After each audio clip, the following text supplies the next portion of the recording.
Hello बच्चों। अपन आज एक फिजिकल केमिस्ट्री का 12th क्लास का बहुत ही अच्छा शानदार टॉपिक स्टार्ट करने जा रहे हैं। टॉपिक है हमारा chemical kinetics. Okay dear student, देखिए केमिकल काइनेटिक्स में एक्चुअली में हम लोग करते क्या है। केमिकल काइनेटिक्स में देखो, यहाँ पर आपको दो वर्ड देखने को मिल रहा है। एक तो है आपका केमिकल और दूसरा कौन सा है, काइनेटिक्स है। ठीक है, तो यहाँ पर इस वर्ड का मीनिंग क्या होता है वो अपन देख लेते हैं इसके अंदर में। केमिकल है, यहाँ से केमिकल से मतलब हमारा किससे है, किसी न किसी रिएक्शन से है। ठीक है, और काइनेटिक्स का मतलब उस रिएक्शन की जो रेट होती है, या मैं कहूँ उस रिएक्शन की जो स्पीड होती है, उस स्पीड से हमारा मतलब है। यानी इस चैप्टर में किसी भी केमिकल रिएक्शन है, उस केमिकल रिएक्शन की स्पीड के रेस्पेक्टिव अपन क्या करेंगे, स्टडी करेंगे। और उस स्पीड को ऐसे कौन कौन से इफेक्ट है, ऐसे कौन कौन से कारक है जो उसको क्या करते हैं, प्रभावित करते हैं, उसके ऊपर इफेक्ट डालते हैं। उन सब की जो स्टडी अपन केमिस्ट्री की जिस ब्रांच में अपन करते हैं, उस ब्रांच को अपन कौन सी बोलते हैं, केमिकल काइनेटिक्स अपन बोलते हैं। रासायनिक बल गतिकी उसको बोला करता है। यानी डेफिनेशन अपन ये बोल सकते हैं, chemical kinetics deals with rate of reaction, it's measurement of factor affecting rate of reaction. यानी ये रसायन विज्ञान की वह शाखा है जिसमें कोई भी रासायनिक अभिक्रिया है, उस रासायनिक अभिक्रिया और उस अभिक्रिया को प्रभावित करने वाले कारकों का अपन क्या करते हैं, अध्ययन करते हैं, स्टडी करते हैं। तो सबसे पहले हमारे को रिएक्शंस के रेस्पेक्टिव जानना होगा। यानी रिएक्शन कितनी टाइप की होती है वो अपन देखते हैं। मेनली यहाँ पर मैं 3 टाइप्स की रिएक्शन ले रहा हूँ। फर्स्ट ऑफ ऑल जो रिएक्शन ले रहा हूँ वो ले रहा हूँ फास्ट रिएक्शन। फास्ट रिएक्शन किसको बोलते हैं, वो रिएक्शंस क्या होती है, ऐसी रिएक्शन जो टाइम के फ्रैक्शंस में क्या होती है, कंप्लीट होती है, उसको अपन बोल सकते हैं which are complete in fraction of a second. सेकेंडों के कुछ हिस्से में कोई रिएक्शन हो जाए, उस रिएक्शन को अपन क्या बोलते हैं, फास्ट रिएक्शन अपन बोलते हैं। लाइक एसिड और बेस रिएक्शन, यानी एसिड को बेस में अपन मिक्स करेंगे तो यानी वो सेकंडों के कुछ हिस्से में वो रिएक्शन क्या हो जाएगी, कंप्लीट हो जाएगी। यानी इतनी स्पीड से होने वाले रिएक्शन को अपन बोल देते हैं फास्ट रिएक्शन। दूसरी होती है स्लो रिएक्शन। स्लो रिएक्शन किसको बोलते हैं, कुछ रिएक्शंस ऐसी होती है जिनको कंप्लीट होने में कई महीने लग जाते हैं, कई बार कुछ साल भी लग जाते हैं। तो ऐसी रिएक्शन जिनको कंप्लीट होने में बहुत ज़्यादा टाइम कंज्यूम होता है, उसको अपन बोलते हैं कौन सी, स्लो रिएक्शन, धीमी अभिक्रिया बोलते हैं। जैसे रस्टिंग ऑफ आयरन इसके अंदर में ले सकते हैं। रस्टिंग ऑफ आयरन का मतलब मेरा यहाँ पर ये हुआ कि जो लोहे के ऊपर जंग लगने की प्रक्रिया है उसको इसके अंदर लेंगे। और आपने देखा होगा लोहे के अंदर जंग लगने में काफ़ी टाइम कंज्यूम होता है। नेक्स्ट अपनी होती है मॉडरेट रिएक्शन, मध्यम अभिक्रिया। ऐसी रिएक्शंस क्या होती है, वो सेकंड में हो सकती है या कुछ मिनट में हो सकती है या फिर क्या हो सकती है, कुछ घंटों के अंदर हो सकती है। लाइक यहाँ पर मैं ले रहा हूँ मॉडरेट रिएक्शन के अंदर, जैसे N2 plus thrice H2 gives to twice NH3। ये रिएक्शन है, ये रिएक्शन कौन सी कैटेगरी में आएगी, मध्यम अभिक्रिया में आएगी, मॉडरेट रिएक्शन के अंदर आएगी। इस रिएक्शन को कंप्लीट होने में कुछ घंटे लग सकते हैं या कुछ मिनट लग सकती है। ठीक है, कंडीशंस के ऊपर ये डिपेंड करता है। तो यहाँ पर 3 टाइप्स के रिएक्शन हो गए। ये स्टूडेंट जो पहली रिएक्शन है अपनी फास्ट रिएक्शन और स्लो रिएक्शन, वो हमारे लिए यहाँ पर कोई काम की नहीं है। फास्ट रिएक्शन तो इतनी फास्ट होती है कि हम वहाँ पर उसकी स्टडी नहीं कर सकते, और स्लो रिएक्शन इतनी स्लो होती है कि उसकी स्टडी करने के लिए क्या होता है, बहुत ज़्यादा टाइम कंज्यूम होता है। तो सबसे बेस्ट रिएक्शन होती है हमारी यहाँ पर कौन सी होती है, मॉडरेट रिएक्शन हुआ करती है। तो यहाँ पर इस मॉडरेट रिएक्शन के रेस्पेक्टिव अपन क्या करेंगे, पढ़ेंगे। ठीक है, अब देखो नेक्स्ट अपन बात करेंगे रेट ऑफ रिएक्शन। ठीक है, कोई भी रिएक्शन देखते हैं अपन, उस रिएक्शन के अंदर क्या होता है, यहाँ पर कोई रिएक्टेंट होता है और वो रिएक्टेंट किस में कन्वर्ट हो जाता है, प्रोडक्ट में कन्वर्ट हो जाता है। डियर स्टूडेंट, यहाँ पर जब रिएक्शन कंप्लीट होती है तो इस रिएक्टेंट की जो कॉन्सेंट्रेशन होती है, इसकी जो सांद्रता होती है, उस सांद्रता के अंदर क्या होता है, कोई ना कोई चेंजेज होता है। ठीक है, अब जैसे ही रिएक्टेंट यहाँ पर क्या होगा, प्रोडक्ट में कन्वर्ट होगा, तो यहाँ पर इसकी भी जो कॉन्सेंट्रेशन है उस कॉन्सेंट्रेशन में क्या होगा, कोई ना कोई क्या होगा, चेंज होगा। ठीक है, तो रिएक्टेंट की कॉन्सेंट्रेशन और जो प्रोडक्ट है उस प्रोडक्ट की जो कॉन्सेंट्रेशन है उसके अंदर जो चेंज हो रहा है, उस चेंजिंग में कुछ ना कुछ हमारे पास में क्या लगेगा, टाइम लगेगा। तो इसका मतलब ये कह रहे हैं, ये अपन बोल सकते हैं कोई भी रिएक्शन है उस रिएक्शन में जो रिएक्टेंट होता है और जो प्रोडक्ट होता है उसकी जो कॉन्सेंट्रेशन में टाइम के रेस्पेक्टिव जो चेंजेस होता है उसी को अपन क्या बोल सकते हैं, रेट ऑफ रिएक्शन अपन बोल सकते हैं। यानी किसी रासायनिक अभिक्रिया के अंदर उसके अभिकारक और उत्पादों की सांद्रता में समय के साथ होने वाला जो परिवर्तन है उसको अपन क्या बोल सकते हैं, रेट ऑफ रिएक्शन। अभिक्रिया का अपन क्या बोल सकते हैं, वहां पर वेग अपन बोल सकते हैं। देखो कॉन्सेंट्रेशन को मैं किससे डिनोट करता हूं, सी से। ठीक है, और डेल्टा सी का मतलब ये हो गया, ये हो गया चेंज इन कॉन्सेंट्रेशन। ठीक है, क्या हो गया, कॉन्सेंट्रेशन इसके अंदर में हो गया। ठीक है, टी, टी हो गया यहां पर टाइम, यानी इस कॉन्सेंट्रेशन में जो चेंजेज हुआ उस चेंजेज में कितना टाइम लगा वो इसके अंदर में हो गया। तो ये हमारी हो गई रेट ऑफ रिएक्शन। किसी अभिक्रिया का वेग किसको अपन बोलते हैं, ये चीज हमारे यहाँ पर क्या हुई, क्लियर हुई। नेक्स्ट अपन बात करते हैं, तो ये जो अपन ने रेट ऑफ रिएक्शन पढ़ी है उस रेट ऑफ रिएक्शन को भी अपन क्या कर सकते हैं, टू कैटेगरीज के अंदर अपन डिवाइड करके उसको अपन पढ़ सकते हैं। सबसे पहले मैं बात करता हूं यहां पर एवरेज रेट के रेस्पेक्टिव में बात करता हूं। यहां पर एवरेज रेट किसको बोलते हैं, इसको अपन बोलते हैं हिंदी में औसत वेग, यानी किसी भी अभिक्रिया का औसत वेग, यानी उसकी औसत स्पीड क्या है उसके रेस्पेक्टिव अपन यहाँ पर बात करेंगे।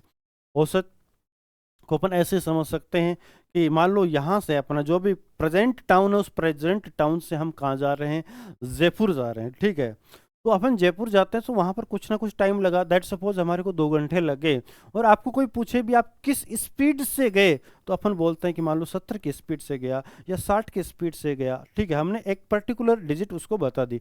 इसका मतलब ये नहीं है कि जब हमारी गाड़ी स्टार्ट हुई थी तब से लेकर जब हमारी गाड़ी वहां पर जाके स्टॉप हुई तब तक हमारी स्पीड 70 की थी या 60 की थी, ऐसा नहीं था। कभी गाड़ी की स्पीड क्या हुई है, 60 से कम भी हुई है, बिलो 60 भी हुई है, और कभी मोर देन 60 भी हुई है। ठीक है, तो वहां पर हम उसका क्या बताते हैं, एवरेज बताते हैं। ठीक है, तो यहाँ पर रेट ऑफ रिएक्शन में भी अपन क्या करेंगे, यही बात करेंगे कि कोई भी रिएक्टेंट है जो हमारा जो प्रोडक्ट है उस प्रोडक्ट की या रिएक्टेंट की जो मोलर कंसंट्रेशन है उस मोलर कंसंट्रेशन के अंदर जो एवरेज चेंजेस होता है टाइम के रेस्पेक्टिव उसको अपन क्या बोल देते हैं, एवरेज रेट अपन बोल देते हैं। यानी average rate is equal to the average change in molar concentration of any reactant and product during a infinite time. यानी जो भी इन्फिनाइट टाइम है उस टाइम के अंदर जो चेंजेस होता है उसको अपन इस तरीके से अपन बोल सकते हैं। ठीक है, देखिए इसको अपन ग्राफ के थ्रू भी अपन ले सकते हैं, जैसे ये मैंने ग्राफ लिया इस तरीके से। ठीक है, यहां पर टाइम ले लेता हूं मैं, 2 ग्राफ ले लेता हूं मैं इस तरीके, ये टाइम ले लिया, यहां पर मैंने कॉन्सेंट्रेशन ले ली, किसकी, रिएक्टेंट की कॉन्सेंट्रेशन ले ली, 0.2, 0.3, 0.4, 0.5 एंड 0.6। टाइम कुछ यहाँ पर ले लेता हूँ, 5 मिनट, 10 मिनट, 15 मिनट, 20, 25। अब देखिए जब टाइम हमारा यहाँ पर क्या रहता है, 0 रहता है, तो जो हमारा जो रिएक्टेंट है उस रिएक्टेंट की कॉन्सेंट्रेशन भी क्या रहती है, हाई रहती है। दैट सपोज हमने यहाँ पर इसकी कॉन्सेंट्रेशन को अपन इस तरीके से ले लेते हैं, इसको इस तरीके से ले लेता हूँ। अब देखिए इसके अंदर टाइम 5 मिनट के ऊपर अपन देखते हैं, और 5 मिनट के ऊपर कुछ कॉन्सेंट्रेशन मुझे इस तरीके से मिलती है। 10 मिनट के ऊपर देखता हूँ तो मुझे मान लेते हैं कि कॉन्सेंट्रेशन कुछ इस तरीके से मिलती है। 15 पे देखता हूँ तो मुझे कॉन्सेंट्रेशन इस तरीके से मिलती है। 20 पे देखता हूँ तो कॉन्सेंट्रेशन कुछ इस तरीके से, 25 पे मुझे कॉन्सेंट्रेशन किस इस तरीके से मिलती है। इनको मैं क्या करूँगा, मैच करूँगा यहाँ पर, तो देखिए यहाँ पर मैच अपन करते हैं तो यहाँ पर कुछ इस तरीके से ये लाइन अपने को मिल जाएगी। यानी जो रिएक्टेंट है उस रिएक्टेंट की कॉन्सेंट्रेशन क्या होगी, जैसे जैसे रिएक्शन कंप्लीट होगी उसकी कॉन्सेंट्रेशन क्या होगी, डिक्रीज होगी। सेम इसी तरीके से अपन यहाँ पर ले लेते हैं इस जगह, ये हमारा क्या हो गया, टाइम हो गया और ये प्रोडक्ट हो गया। तो यही ग्राफ हमारे को कुछ इस तरीके से मिल जाएगा। इसका मतलब ये हुआ कि जब हमारी रिएक्शन स्टार्ट होती है तो यहाँ पर इसकी जो कॉन्सेंट्रेशन है वो कॉन्सेंट्रेशन भी क्या होती है, जीरो होती है। और जैसे जैसे टाइम के रेस्पेक्टिव जो प्रोडक्ट्स बनते हैं वैसे वैसे उसकी कॉन्सेंट्रेशन क्या हो जाएगी, इंक्रीज हो जाएगी। तो हमारा जो ग्राफ है उस ग्राफ का डिजाइन कुछ इस तरीके से मिलेगा प्रोडक्ट के रेस्पेक्टिव, और रिएक्टेंट के रेस्पेक्टिव हमारा ग्राफ का जो ये ग्राफ है उसका डिजाइन कुछ इस तरीके से मिलेगा। ठीक है, अब देखो हम बोलते हैं कि आप इसकी एवरेज रेट ऑफ रिएक्शन बताओ कि रिएक्शन है वो 20 मिनट में हमारी क्या होती है, कंप्लीट होती है। तो ऐसी सिचुएशन में अपन क्या करेंगे, यहां पर अपन बोलेंगे रेट, टाइम हमारा क्या है 0 से 20, तो ये जो 20 ले लिया। अब कॉन्सेंट्रेशन देखो आप, कॉन्सेंट्रेशन की अपन बात करेंगे तो 20 पर ये आ रही है इसके अंदर में, और ये कितना हो गया 6। अब देखो यहां से लेकर यहां तक का जो अपने को कॉन्सेंट्रेशन में कितना चेंजेज हुआ वो अपने को देखना है। तो कॉन्सेंट्रेशन में चेंजेस हो रहा है लगभग 0.3।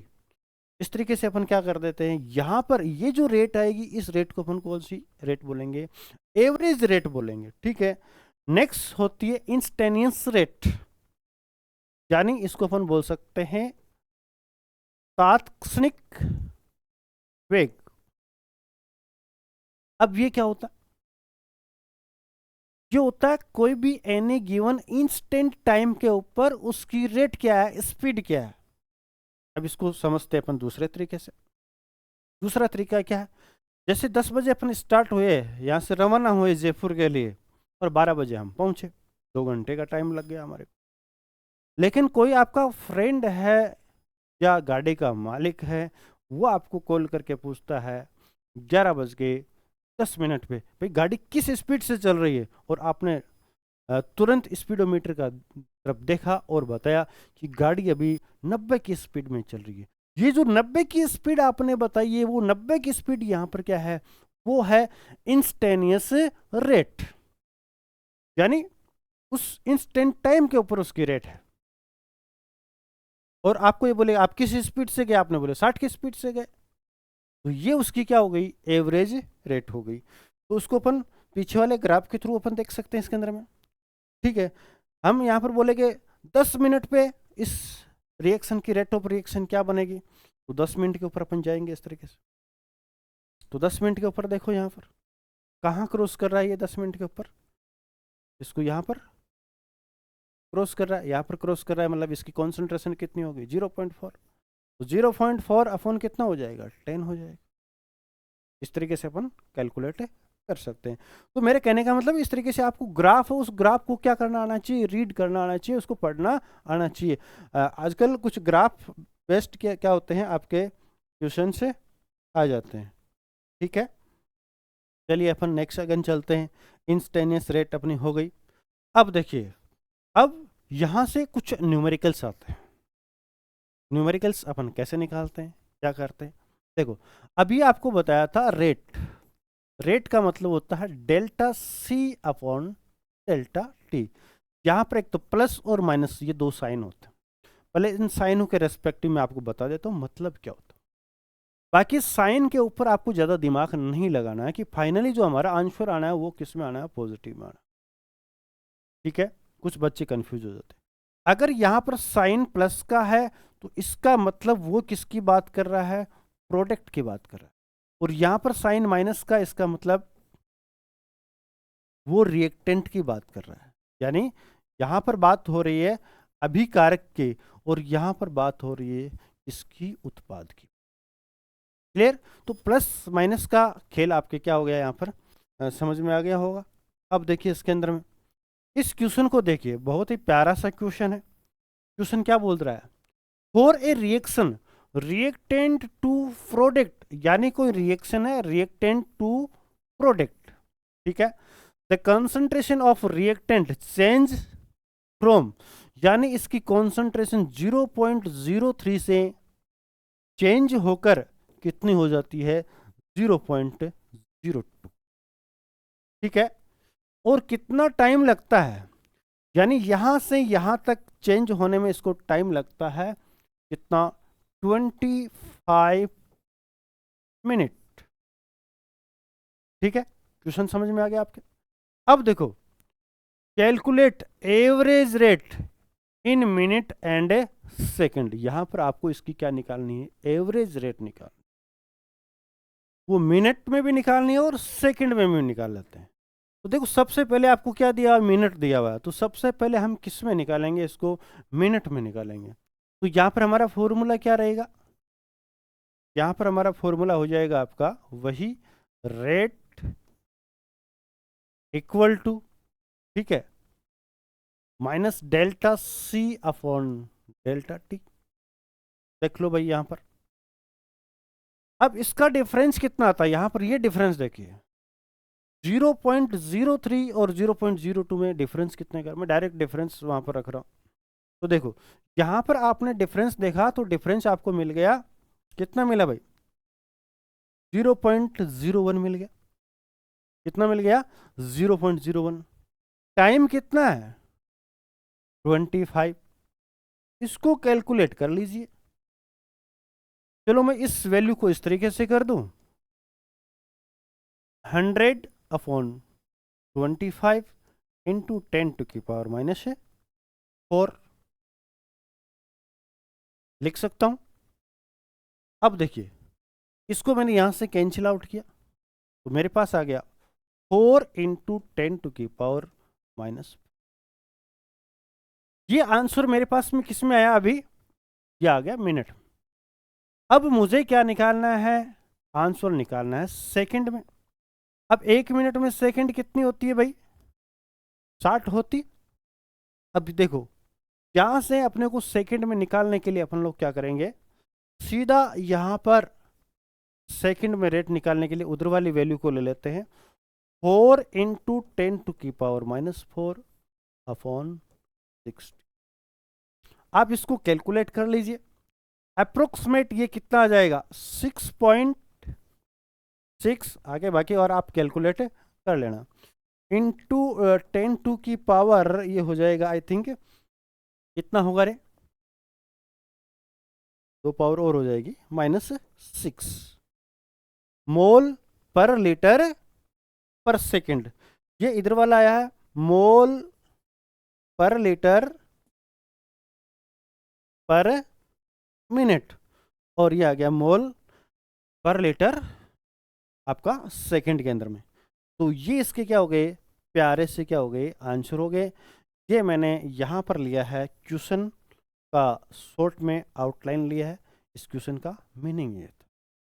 ओके, नेक्स्ट अपन बात करते हैं, सेम ही क्वेश्चन है, उसमें थोड़ा सा मैंने क्या किया है, चेंजेस किया है। क्या चेंजेस किया है, यहाँ पर लिया 2a, यानी हमारी जो रिएक्शन है a, यहाँ पर कुछ प्रोडक्ट बन रहा है। देखो, यहाँ पर मैंने कोएफिशिएंट ले लिया 2। अब ये कोएफिशिएंट है, वो रेट ऑफ रिएक्शन के ऊपर क्या इफेक्ट डालेगा, वो अपने को यहाँ पर चेकआउट करना है। तो यहाँ पर अपन क्या लेंगे, वही लेंगे, रेट इक्वल टू, अब कोएफिशिएंट को आपको क्या करना है, डिवाइड में ले लेना है। ठीक है, फिर यहाँ पर क्या हो जाएगा आपका, delta a upon delta T 1/2। अब देखो इसके अंदर में क्या क्या चेंजेस हो रहा है, ये 0.5 से 0.04 में जा रहा है, 0.5 से ये कहाँ पर जा रहा है, 0.04 में, और इसको आप क्या कर लेना है, 0.4 कर लेना। ठीक है, तो अब देखो यहाँ पर डिफरेंस देखो, 0.5 और 0.4 का डिफरेंस कितना है, 0.1 का डिफरेंस है। तो यहाँ पर इनटू 0.1 अपॉन टाइम कितना है, 10 मिनट, तो ये आपका हो गया 10 मिनट। इसको आप कर लीजिए कैलकुलेट, और इसको जैसे कैलकुलेट करोगे तो कितना हो जाएगा, ये हो जाएगा 5 इंटू 10⁻⁻⁴ 5 × 10⁻³ मोल पर लीटर पर मिनट। ये आपका क्या हो जाएगा, आंसर हो जाएगा। ठीक है, तो ये सेकंड टाइप का क्वेश्चन हो गया, यहाँ आपका जो रेट ऑफ रिएक्शंस है उससे रिलेटेड। नेक्स्ट अपन बात करते हैं, एक क्वेश्चन के रेस्पेक्टिव अपन बात करेंगे, लेकिन उससे पहले देखो यहाँ पर क्या लिख रखा है मैंने, rate of reaction is always defined for per mole of reactant and product. इसका मतलब क्या, इस चीज को आप समझिए। इसके अंदर में ये आपके पास में रिएक्शन है, इस रिएक्शन को देखो यहाँ पर क्या बनेगा, dA/dt बन जाएगा। ठीक है, ये इसकी कॉन्सेंट्रेशन में चेंज हो रहा है। ठीक है, अब मुझे बताओ, अब मुझे आप ये बताओ इसके अंदर में, यानी इसके 2 मोल है तब ये इसके अंदर में चेंजेज हो रहा है। अगर यहाँ पर अगर इसका 1 मोल होता तो क्या लिखते हैं अपन, इसको लिखते हैं 1 यानी 1 मोल के रेस्पेक्टिव अपन बात करेंगे 1/2 dA/dt। यानी यहां पर अपन बोल रहे हैं कि रेट ऑफ रिएक्शन को हमेशा पर मोल डिफाइन करते हैं। देखो 2 मोल के लिए तो हमारे पास में ये इक्वेशन आती है, तो 1 मोल के लिए क्या आएगी, ये आएगी। तो यहां से एक प्यारा सा रिलेशन आ जाता है हमारे पास में, और उसी रिलेशन को अपन क्या करते हैं, यूज में लेते हैं। हल्का सा तो पिछले क्वेश्चन में हमने क्या किया था, यूज लिया था। देखो यहां पर क्या बनने वाला है, यहां हो जाएगा -1/2 dA/dt इक्वल टू हो जाएगा -1/3 dB/dt इक्वल टू 1/4 dC/dt। इसको समझिए आप, यानी जो भी कोफिशिएंट आप ले रहे हो यहां पर 2, 3 और 4, इसको कहां पर ले आओगे, डिवाइड। रिएक्टेंट है, उस रिएक्टेंट के रेस्पेक्टिव आप देखते हो आपका साइन क्या होता है, नेगेटिव में, और प्रोडक्ट के रेस्पेक्टिव देखते हो कि साइन आपका क्या होता है, पॉजिटिव। ठीक है, अब देखो रिएक्टेंट है, तो रिएक्टेंट के रेस्पेक्टिव में बात करूं तो यहां पर इनकी कॉन्सेंट्रेशन है, वो कॉन्सेंट्रेशन क्या होती है, डिक्रीज होती है। प्रोडक्ट के रेस्पेक्टिव में बात करूं तो प्रोडक्ट की जो कॉन्सेंट्रेशन है, ये कॉन्सेंट्रेशन क्या होती है, इंक्रीज होती है। That is clear. तो डिक्रीज होती है, तो यहां पर जो रेट ऑफ रिएक्शन है, उस रेट ऑफ रिएक्शन को बोलेंगे रेट ऑफ डिसएफिरेंस। और यहां पर जो रेट ऑफ रिएक्शन है उसको अपन बोलेंगे रेट ऑफ एफिरेंस। चीजें वही है, कुछ न्यू वर्ड है यहां पर, रेट ऑफ डिसएफिरेंस और रेट ऑफ एफिरेंस। तो ये मतलब आपके समझ में आ गया। अब हमारे को रेट ऑफ रिएक्शन निकालनी है, तो रेट ऑफ रिएक्शन ये हो जाएगा, रेट ऑफ रिएक्शन ये हो जाएगा, ये पूरी कंप्लीट रिएक्शन की रेट ऑफ रिएक्शन इसके इक्वल भी हो सकती है, इसके इक्वल भी हो सकती है, और इसके इक्वल भी हो सकती है। अब ये डिपेंड करता है कि आपकी क्वेश्चन के अंदर किसकी गिवन वैल्यू है, उसी के रेस्पेक्टिव आपको उसको सॉल्व करना।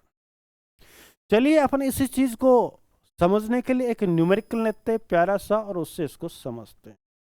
ठीक है, चलिए देखते हैं इसके अंदर में। ये मेरे पास में एक क्वेश्चन है, क्वेश्चन में मेरे पास में ये एक रिएक्शन है, 4NH3 + 5O2 gives to 4NO + 6H2O। ठीक है, यहां पर किसकी कॉन्सेंट्रेशन की चेंजेस के रेस्पेक्टिव अपन बात कर रहे हैं, NH3। यानी NH3 में क्या हो रहा है, चेंज हो रहा है। कितना हो रहा है, 0.2 मोलर से 0.02 मोलर चेंज हो रहा है। टाइम कितना लग रहा है इसमें, टाइम लग रहा है हमारे को 3 मिनट। तो यहां पर 3 चीजें अपने को कैलकुलेट करनी पड़ेगी। सबसे पहले मुझे यहां निकालना पड़ेगा रेट ऑफ रिएक्शन। अभी मैंने बताया था कि रेट ऑफ रिएक्शन इनमें से किसी के भी इक्वल हो सकता है, बट वहां पर यह देखना है कि गिवन वैल्यू क्या है। गिवन वैल्यू अपने पास में किसकी, NH3 की। तो हम यहां पर क्या लेंगे, 1/4 NH3/dt। तो देखिए इसके अंदर में आगे यहां पर क्या हो जाएगा, 1/4। अब यहाँ पर डिफरेंस देखो, डिफरेंस कितने का आ रहा है, 0.2 और 0.02, इसमें डिफरेंस कितना हुआ हो जाएगा, ये हो जाएगा अप्रोक्स 0.18 का। ठीक है, टाइम कितना लग रहा है अपने को, टाइम लग रहा है 3, तो यहाँ पर मैंने क्या कर दिया 3। आप इसको सोल्व कर लीजिए, आपके पास में क्या आ जाएगा, रेट ऑफ रिएक्शन आ जाएगा। क्या आ जाएगा, रेट ऑफ रिएक्शन। इसको आप सोल्व कीजिए, आपके पास में क्या आने वाली है, रेट ऑफ रिएक्शन। अप्रोक्स ये रेट ऑफ रिएक्शन आपको मिलेगी 0.015, यानी यहां पर रेट, इधर ले लेता हूं, रेट ऑफ रिएक्शन आइए आगे 0.015। अब दो चीजें और पूछ रखी आपको, रेट ऑफ डिसएपियरेंस और रेट ऑफ एपियरेंस पूछ रखी, यानी O2 के खत्म होने की क्या दर है और H2O के बनने की क्या दर है, ये दो चीजें आपको पूछ रखी।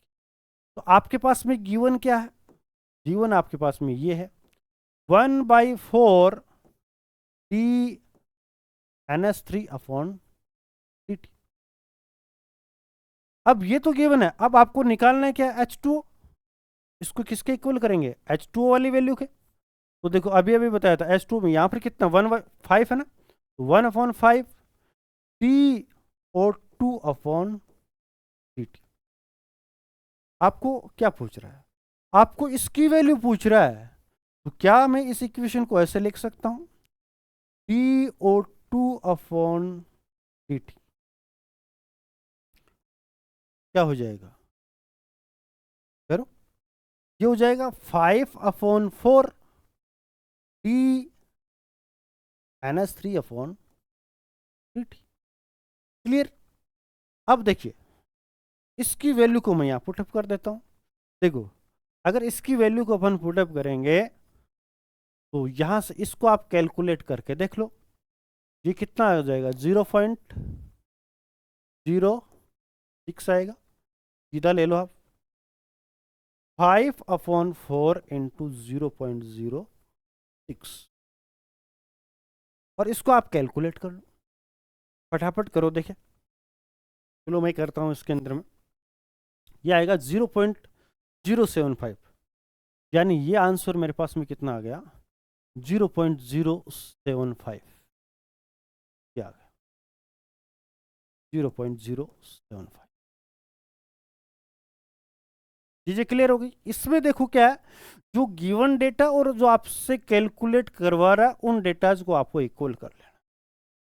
सेम इसी कॉन्सेप्ट को अपन यूज में लेते हैं नेक्स्ट वाले क्वेश्चन के अंदर। नेक्स्ट वाले क्वेश्चन के अंदर देखो क्या करने वाले हैं अपन, यहां से डायरेक्ट आप कर सकते हो इसके अंदर, जैसे अभी अभी किया था आपने। तो यहां पर आपको निकालना है DH2O/dt इक्वल टू क्या हो जाएगा, देखो अभी आपने क्या किया था 5/4 किया था, तो यहां पर कितना 6, तो सीधा कर देता हूं मैं 6/4 कर देता हूं। ठीक है, और ये हो जाएगा DNH3/dt। सीधा सा कॉन्सेप्ट है भाई, 6/4 इंटू वही डिफरेंस ले लो 0.06, इसको कैलकुलेट कर लो, या ये जो आंसर आया यहाँ पर इसी आंसर को क्या कर लो 0.075 है, इसको किससे मल्टीप्लाई कर दो 6 से मल्टीप्लाई करो, इसको 6 से मल्टीप्लाई, अप्रोक्स ये कितना आ जाएगा आपके पास में 0.09 के आसपास ये आंसर आ जाएगा। तो मेरे कहने का मतलब यहाँ पर रेट ऑफ रिएक्शन से जो क्वेश्चंस आते हैं वो कितने टाइप के होते हैं, 3 टाइप के क्वेश्चन होते हैं। तीनों टाइप के मैं रेस्पेक्टिव आपसे क्या कर चुका हूँ, डिस्कस कर चुका हूँ। तीनों प्रकार के क्वेश्चनों का मैं क्या कर चुका हूँ, डिस्कस कर चुका हूँ। तो आपको एक प्यारा सा सुपर थैंक यू दे देता हूँ, आप इतनी देर तक मेरे साथ बने रहे। हाँ, आप अगर फर्स्ट टाइम आए हैं तो आपको क्या करना है, चैनल को सब्सक्राइब करना है, वीडियो को लाइक करना है, और अच्छा लगा तो शेयर भी कर देना। तो मिलते हैं नेक्स्ट वीडियो में यहाँ से आगे के पार्ट को लेकर। तब तक के लिए आप सभी को मेरी तरफ से बेस्ट ऑफ गुड लक।